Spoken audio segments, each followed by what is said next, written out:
If you have your Bibles, I'm going to invite you to find with me Genesis chapter 2. We're making it real easy. Genesis chapter 2. You want to find verse 18 and just kind of put a finger there. We will get to it, I promise. So, I'm not a play person. I don't know if you are or not. I won't take the survey. I won't embarrass you just to self-identify. But generally speaking, I'm not a play person. Jen likes plays. She likes to go to the plays, and I would just as soon fall down a flight of stairs. But but I would say this: I did take the plunge this past spring, and I took the plunge as far as going to a play, and I went to the Center of Arts here, which would be the Rushville Theater, right? And I took in the play, and I took in a play put on by the students at the high school. And I did it because there was a draw, and the draw was my friend Sean, and he had a starring role in the play. I thought it was starring. And the play, many of you probably had a chance to see it. I would hope. It was 7 Brides for 7 Brothers. Did I get that right? And that was really good. I don't know, like I said, I think things get better when you know some of the people who are in it, though. You know what I mean? So you're kind of rooting for them and stuff like that. And I had my Sean 3:16 sign I was going to hold up. And I'm joking about that. But I went and I really had a good time. How many have seen or are familiar with the play? Do you know about it? The 7 Brides for 7 Brothers. It's set in maybe the 1800s out in Oregon. Is that right? I'm a logger, right? And so they're out there, and the lead guy, you know what? I guess it's just a spoiler. I'm just going to kind of tell you about this, so I hope you don't mind, okay? Because it's too late now. But the brother, I'm guessing is the older brother, Adam. Is that right? He goes to town to take him a wife, and he finds, what's her name?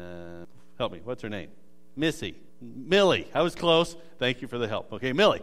And next thing you know, so they decided to be married, but what he did really tell her is that he has 6 brothers. And so there's the 7 brothers, and they're kind of frontiersmen, I guess, out there. And the brothers are Adam and Benjamin and Caleb and Daniel, Ephraim and Gideon and Frank. And in the story, I don't know if y'all remember this, but this just made me laugh out loud. They said, well, there were so many of them that they just decided to give each of the sons a biblical name. Adam, and Benjamin, right? Caleb and Daniel. And they said, well, what about Frank? They said, well, there really wasn't a name in the or in the Bible that started with F, so they just named him Frank, short for frankincense. I just laughed and laughed. Thought that was so funny. So the story basically plays out that they like that. They see Adam and Millie, and they just like that whole idea. So they think that they'll all take themselves wives. So they kind of go and hold the whole deal, how that plays out. But they kind of kidnap their wives to be, and then they bring them back, and then they find out they have a few things to learn. They have a few things to learn, and there's some things that they need to know in order to be a good husband. Now, just freeze frame that thought for a moment. Ladies, you get to coast today. We spent the last 3 times that we've been together, we spent time talking about what every mother needs to know. And then we talked about what every woman needs to know. We talked about what every wife needs to know. But now the worm is turned. And now we're coming to the 7 brothers, so to speak, and what every husband needs to know. Genesis chapter 2, beginning at verse 18. This is going to be kind of our springboard. And we'll see where it takes us. Then the Lord God said, "It is not good for the man to be alone. I will make him a companion who corresponds to him." And out of the ground the Lord formed every beast of the field and every bird of the sky, brought them to the man to see what he would call them. And whatever the man called a living creature, that was its name. And the man gave names to all the cattle, and to the birds of the sky, and to every beast of the field. But for Adam there was not found a companion to correspond to him. So the Lord caused a deep sleep to fall upon the man, and he slept. Then he took one of his ribs, closed up the flesh at that place. And the Lord God fashioned into a woman the rib which he had taken from the man. And he brought her to the man, and the man said, "This is now bone of my bones, flesh of my flesh. She will be called woman, because she was taken out of the man. For this cause a man will leave his father and his mother, cleave to his wife, and they'll be one flesh." Would you pray with me? Father, beyond my words, I just pray that you will open things up so that your word speaks to us all. Amen. So here's the question. What is it? What are those things that husbands need to know? when you come to Genesis, there's just a couple of things I think that kind of step forward off the page about some things, guys, that we as husbands need to know. There's all sorts of different kinds of things I understand that can play into that, but sometimes there are those very few things that make the most difference. So if that's all right, we're going to have a little bit of a talk. I find it very interesting. When I was going to be speaking about what every wife needs to know, it's like everyone was on vacation that week. And now everyone's back. And here we are, me and you guys. What do husbands need to know? What are those very few things that you need to know? I have a few for you. Here's the first one. Every husband needs to know who you're married to. That's kind of a blinding flash of the obvious, I realize. But bear with me because I think there's more here than what we think. Every husband needs to know who you're married to. Did you notice here in Genesis 2, the fashioning of the woman? When we talked about daughters of Eve, one of the things we talked about is that's a rare word.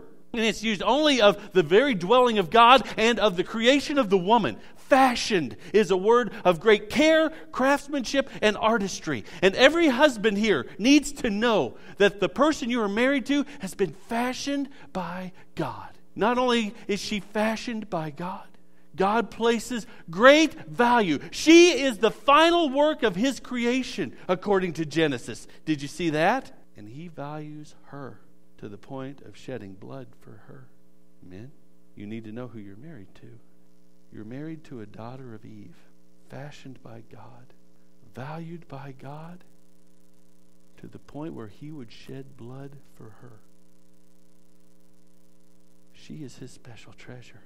That's who you're married to. Helps to know who you're married to, doesn't it? But there's more. Not only fashioned by God, highly valued by God. You know, that crosses my mind sometimes when I'm frustrated. Because sometimes when I'm frustrated, there's some things that I would really like to let fly. And you know what? Wait a minute. I am not going to trash what God treasures. I'm not going to disregard what God holds with great regard. Right, guys? Are you here? Now, know who you're married to. But listen to me here. Fashioned by God carries a very big implication. You know what that is? Fashioned by God means she's not God. Careful. Or goddess. Now listen, guys. I'm just going to talk to you. Sometimes we get confused about this. The person you're married to can be a lot of things to you, but she cannot be your everything. She's not God. She can meet many needs in your life and should. She cannot meet every need. You know why? She's not God. We set ourselves up for disappointment, anger, and frustration. We set her up for frustration, confusion, and failure. If we are carrying and applying to her to ask her to say, you need to be God to me. You need to be my everything. You need to meet my deepest needs. You need to relate to me perfectly at all times. She's not God. Why would we expect her to be God? There are certain needs that only God can meet, right? You better believe it. Your sense of purpose in life, your sense of belonging in the world, your sense of some kind of destiny and meaning, that comes from God and God alone. And you can't get that from your wife. She's not God. What's more, we know that God is the only one who relates perfectly to everyone at all times. She is not God. Therefore, there's a very likely prospect that she may not relate to you perfectly at all times. Headline news. She's not God. We need to know who we're married to, right? We are married to a daughter of Eve, fashioned by God, highly valued by God, but not God. You with me, guys? You tracking me? I'm going to go on because there's more to this whole know who you're married to, all right? God fashions a woman, brings her to the man. You see what the man does? He looks and he says, as we all do, whoa, man. Okay, it's just a joke. I think that's how the word came about, by the way. He says, you are flesh of my flesh, bone of my bone. Meaning what? You're made of the same stuff I am. We are made of the same stuff. You want to carry that on to its implication? Flesh of my flesh, bone of my bone. If it cuts my flesh, it'll probably cut yours too, right? If it breaks my bone, it will probably break yours too, right? If it brings me pain, then very likely the same thing would bring you pain. If it brings me soothing or strengthening, it very likely would bring you soothing and strengthening, correct? What would hurt you guys will probably hurt her. What would be helpful and healing to you guys would probably be helpful and healing to her. You are flesh of my flesh, bone of my bone. We are made of the same stuff. Now let's just talk. It's just us here. Some of the stuff, guys, that sometimes we dish up or dish out, we wouldn't like to have dished up to us. And we wouldn't like to have dished out to us. She's made of the same stuff you are. If it comforts or encourages you, it would probably comfort and encourage her. At the same time, if it would wound you, it probably would wound her. Know who you're married to. You're married to someone who's made of the same stuff. Now, there's the other part of that, which is, while she's made of the same stuff, she is noticeably different. As the French say, vive la différence. Right? Did I even get close to that? Anyone know French? I know French isn't big here in Nebraska, but I thought I'd throw it in there. So the only words I know in French. So, okay. Well, pardon my French on that then. No, I'm joking. Okay. He just keeps going. Okay. Guys, know who you're married to. She's made of the same stuff, but there are some qualitative differences. She is clearly of a different gender than you.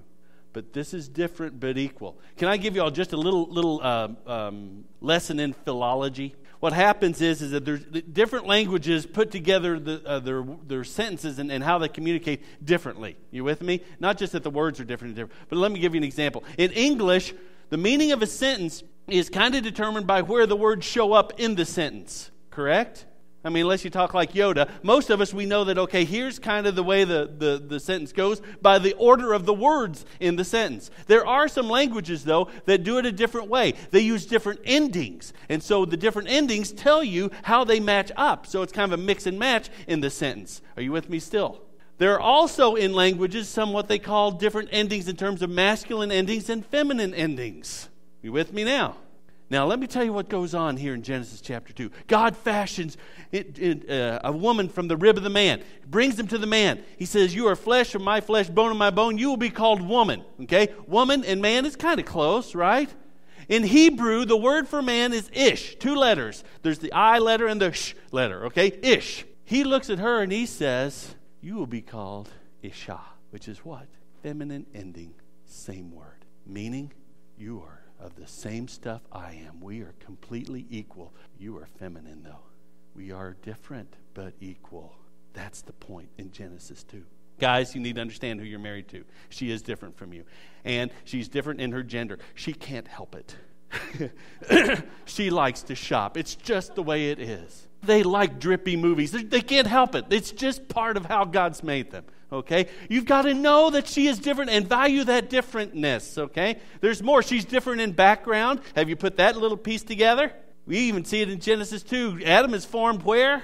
Outside the garden. And Eve's formed where?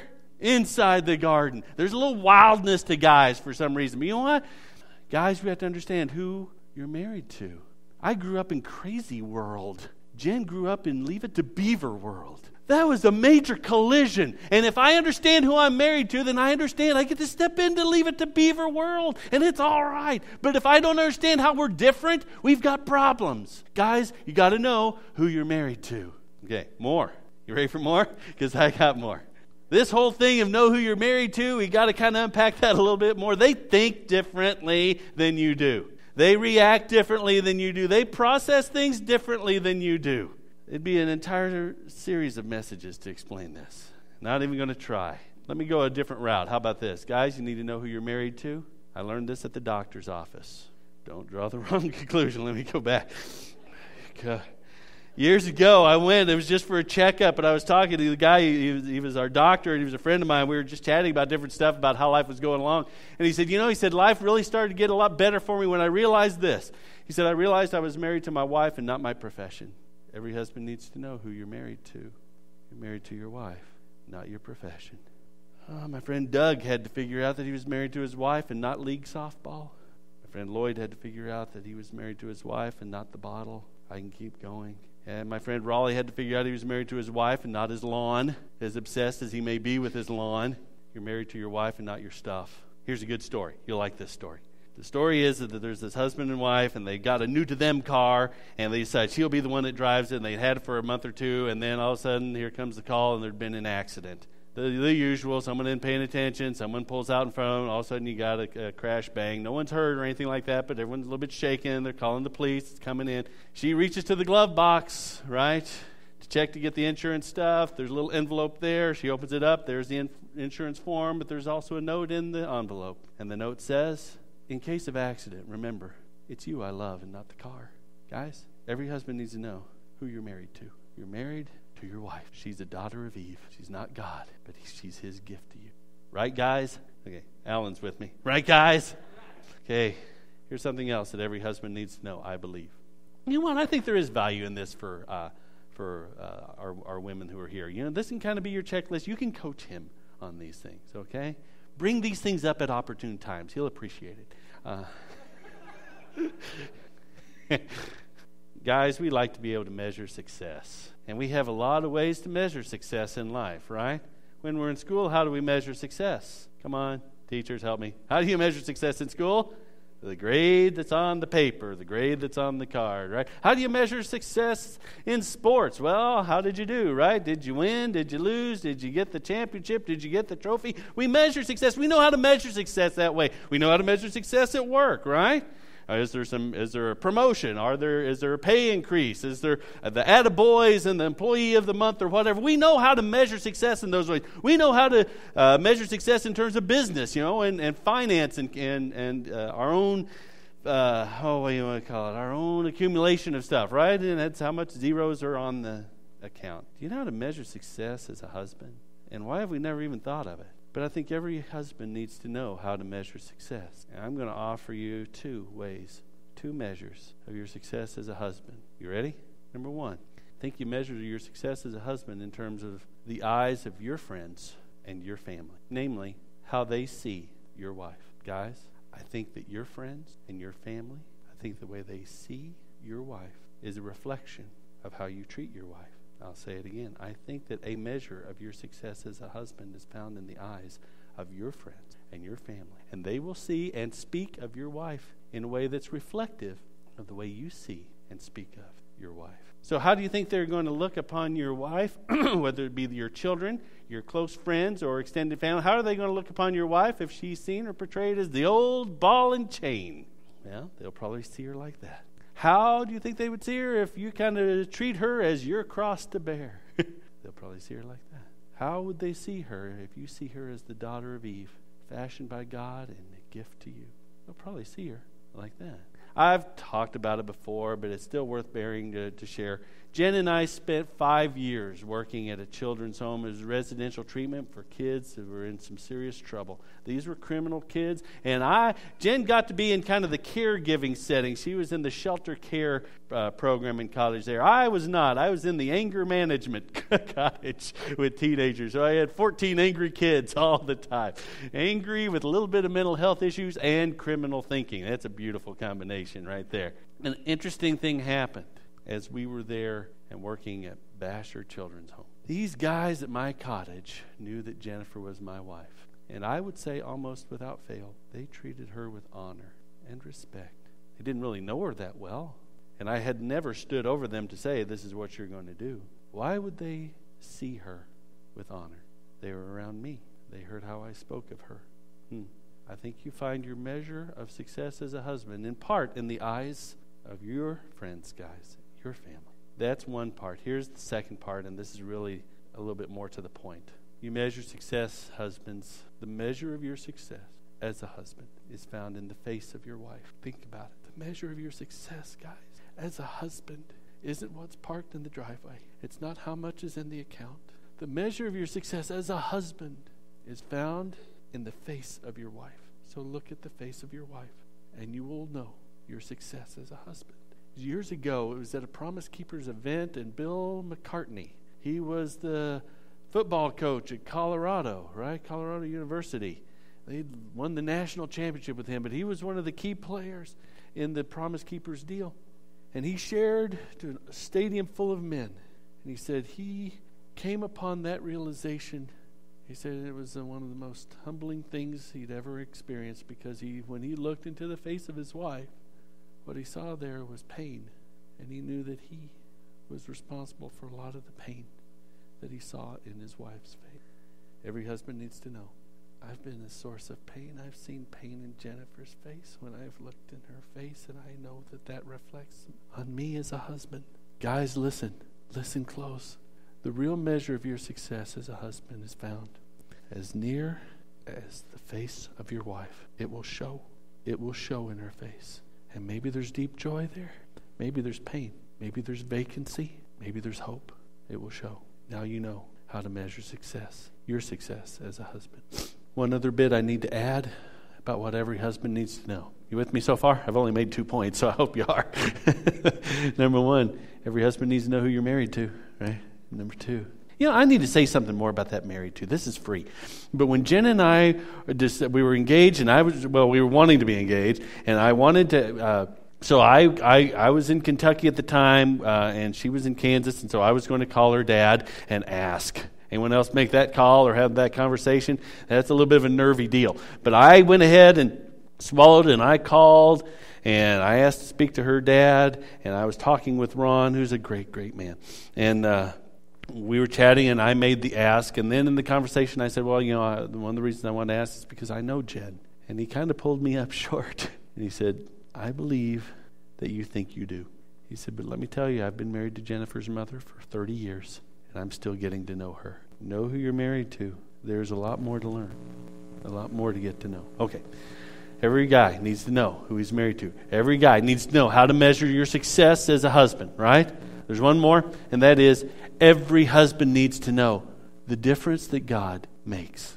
I'm not throwing this out as cliche. I'm not throwing it out because, it's the preachy thing to do. I'm telling you the truth. Every husband needs to know the difference that God makes. Because here's what happens. When we purposely invite Him into our life and into our relationship, He brings, listen to me, He brings who He is and how He is into that relationship. You with me? When I invite His presence and participation, He brings how He is into it. And there is an enormous difference that is made when God is a part of the picture. Let me identify just a few of them. Ready? Here's one. When God's part of the picture, here's part of the difference that He makes. He nudges us toward honesty. He nudges us toward honesty. It improves the quality of communication because what He's doing is He's nudging us to say, Byron, tell the truth. Tell it gently, but tell the truth. And maybe it's humbling for you, but you need to tell the truth. You don't think that will improve your marriage? When there's a little more honest communication? Byron, be willing to hear the truth humbly. You don't think that will make the marriage better? You don't think that will change the look on your wife's face? That's the difference God makes. He improves the depth and quality of communication because He keeps nudging us to say, tell the truth. Tell it gently. Hear the truth. Hear it humbly. Here's another. The difference that God makes is that God is the voice. Listen to me, guys. God is the voice that calls us to restrain our reactions. Anyone else blunder in and jump to confusions, as they say? Where then is the presence and the voice of God? The presence and the voice of God is simply say, slow it down. You're running into something you're not understanding yet. Slow it down. You don't have to say anything just yet. Slow it down. Unload the gun. Slow it down. Demonstrate some patience. Think about what you're saying. We always see that big dramatic moment in the TV show or in the movie where the guy lets some catchy phrase, lets some cutting remark fly and then spins and walks away and we think, ooh, wow. And you know what? There's a whole mess to clean up there. Here's the difference God makes. Let's hit the brakes a little bit on some of our reactions. Let's slow down some of our responses. Let's have some patience and some wisdom. One more. Here's something else that God brings. God always is seeking to reconcile, always is seeking to see it work out. He brings that to us when we open ourselves up and open up our marriages to it. He brings how He is, which is a spirit to reconcile. Jen and I fought like dogs when we were, for the first 3 years that we were married. She had a lot of growing up to do.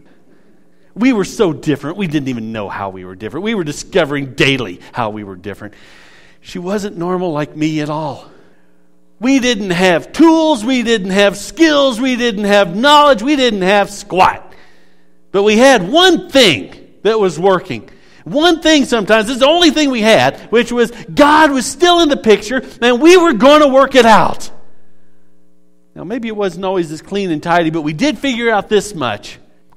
God keeps pushing you to work it out. That's what He brings. That's the difference He makes. And it basically plays out the same way. Someone has to own up and apologize, right? Someone's going to have to step down and forgive, right? Someone's going to have to get the broom and dustpan and clean it up, and then we're going to move on to the next ugly episode, which happened to us all the time. God brings that Spirit to work it out. There were a lot of marriages that, at least from what I could see, had a whole lot easier path to go than what Jen and I did. And they wound up on the rocks. And you know why I think they wound up on the rocks? There wasn't the Spirit to reconcile. There wasn't the Spirit to make it work, to figure out how to work it out. Every husband needs to know this, guys. You need to know the difference that God makes. He does make an enormous difference. That's everything I know and then some. Here's what every husband needs to know. You need to know who you're married to, guys. You need to know how to measure your success as a husband. And you really do deeply need to know the difference that God makes.